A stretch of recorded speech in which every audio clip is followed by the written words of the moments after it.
Look at a modern corporate office, and you might witness a silent transfer of labor. Human employees are leaving, and server racks are staying. This chart displays global technology layoffs between January and April 2026. Out of the 78,557 jobs eliminated in that window, nearly half, 47.9%, were explicitly cut because artificial intelligence took over the human roles. This is a systemic strategy among enterprise giants. Oracle eliminated between 20 and 30,000 employees as they redirected savings from headcount into AI infrastructure. Block's chief executive was entirely direct about their reduction from 10,000 to 6,000 employees. He stated the massive cuts were not a response to financial distress, but a direct result of growing AI capabilities. The corporate consensus treats this displacement like weather. They frame AI as an inevitable force and assume workers must accept the resulting job destruction. In the United States, that assumption is legally bulletproof. Under the at-will employment doctrine, active in all states except Montana, employers can fire workers for any reason. Replacing a human with an algorithm is perfectly legal.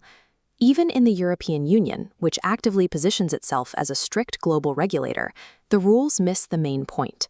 The EU's AI Act mandates human oversight to prevent bias in hiring, but contains zero provisions stopping a company from eliminating positions because of AI. Yet one country's courts are actively ruling that firing workers for AI is illegal. It is not a Western democracy. It is China. The debate over job security in the age of artificial intelligence is no longer about the pace of technological progress. It depends entirely on whose legal jurisdiction you live in. In Beijing, a tech company employed a worker named Liu as a manual map data collector for 15 years.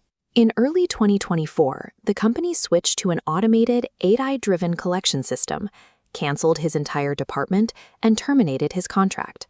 The company defended the firing by citing Article 40 of China's labor contract law. They argued that AI adoption was a major change in objective circumstances that made Liu's employment contract impossible to fulfill. A second case unfolded in Hangzhou. A highly paid quality assurance supervisor named Su trained large language models. When the AI improved enough to operate without him, the company tried to force a 40% pay cut and then fired him when he refused. Both companies used the exact same legal playbook. They classified the implementation of AI as an unforeseeable objective event, equating a software upgrade to a natural disaster or a sudden government mandate. These arbitrations force a specific legal question. Does corporate efficiency override a worker's contractual rights? This split-screen graphic breaks down the court's reasoning. The left side shows what the law considers a true external shock, a force majeure event, a sudden regulatory shutdown, or an actual disaster that legally justifies terminating a contract. The right side illustrates what the Chinese courts determined AI to be, an internal choice. Adopting AI is a proactive, strategic business decision designed to increase corporate profits. It is chosen, not imposed. Because of this precise distinction, both courts ruled against the companies. A strategic choice to adopt technology cannot legally be used as an excuse to declare an employment contract unperformable. A business is entirely free to change what a job requires, but they cannot unilaterally transfer the financial burden of transformation onto the employee. Under this legal framework, if a company automates a role, they must find the displaced worker a comparable position with similar pay or provide meaningful financial compensation. This instantly ruins the standard labor savings math that justifies buying AI in the first place. That pure efficiency math is already breaking down. In 2024, the financial firm Klarna fired 700 customer service workers to install an AI chatbot. 2 years later, customer satisfaction plummeted on complex issues.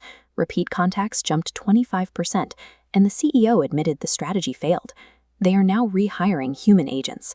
The assumption that AI perfectly replaces human contexts was a financial miscalculation, and under Chinese law, making that miscalculation carries massive legal liability. Global executives should note how easily this legal logic travels. In South Africa, the Labor Relations Act requires substantive fairness and demands alternatives to retrenchment be genuinely explored.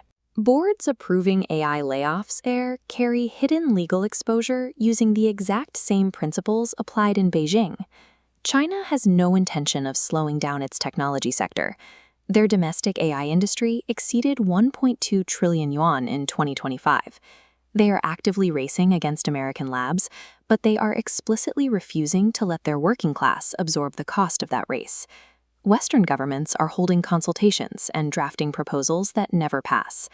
China looked at the AI revolution, declared it a corporate choice, and decided the companies making that choice will foot the bill.